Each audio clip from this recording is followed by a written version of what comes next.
Hey guys, Puja Das official Facebook page and YouTube চ্যানেলে mini ব্লগে তোমাদের অনেক অনেক ওয়েলকাম। তো সেদিন ছিল 12th ডিসেম্বর। আমি রেডি হয়ে সন্ধ্যাবেলায় চলে গেছিলাম ব্লকের মাঠে। তো কেন গেছিলাম তোমরা হয়তো বুঝতেই পারছো। চারিদিকে আলো আর এই নাগরদোল্লা বলার অপেক্ষা রাখে না যে কি হচ্ছিল। হ্যাঁ, ঠিকই ধরেছ, আমতলা হসপিটাল ও কলেজ রোড আয়োজিত মিলন মেলা এইবার 10তম বর্ষে পদার্পণ করেছে।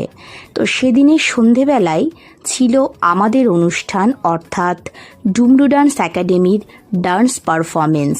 সেদিনের সন্ধেটা ছিল শুধুমাত্র আমাদের। খুব ভালো মনে আছে, এখানেই খুদে শিল্পীটা নাচছিল জ্বলতে দিয়ে গানে। সত্যি বলতে ওর এই গানের সাথে লাইটের কম্বিনেশন, এই দুটো মিলিয়ে যেন মনে হচ্ছিল আবার যেন দিওয়ালি চলে এসছে। ভীষণ ভালো লাগছিল, আর গানটা আমার ভীষণ প্রিয়। তাই কারোর ডান্স কী ছিল না ছিল মনে থাকুক না থাকুক, এই খুদেটার ডান্স আমার খুব ভালো মনে আছে যে কোন গানেও নাচ করেছে। অসময়ে কিছু কিছু গান যেন একটা ফিল এনে দেয়।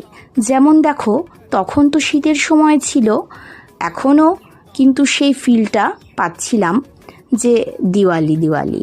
তো যাই হোক, অনেক কথাই বললাম তোমাদের। এবার চলো দেখা যাক এই খুদের পরে কে নাচ করে। ওই খুদে শিল্পীর পরে নাচতে শুরু করে দিয়েছে আমাদের মৌপ্রিয়া। অনেকেই না অনেক গানে পারফর্ম করেছে, কিন্তু সবার গান মনে নেই, আর মনে রাখাটাও অসম্ভব ব্যাপার। তার কারণ ভিডিওগুলো অনেক দিন পর এডিট করা হচ্ছে। মাঝখানে ভিডিও থেকে না একদম বিচ্ছিন্ন হয়ে গেছিলাম। ভিডিও করাই হতো কিন্তু এডিটিং করা হতো না। আমার ডান্স ছিল একটাই, সেটা হচ্ছে উদ্বোধনী নৃত্য। তারপর আমি কস্টিউম চেঞ্জ করে একটা শাড়ি পরে রেডি হয়ে নিয়েছিলাম শুধুমাত্র অ্যাঙ্কারিংয়ের জন্য, যেহেতু আমার অ্যাঙ্কারিং ছিল। তো এই ভিডিওটা যারা ফেসবুক থেকে দেখছো তারা পেজটিকে ফলো করে দিও, আর যারা ইউটিউব থেকে দেখছো চ্যানেলটিকে সাবস্ক্রাইব করে দিও।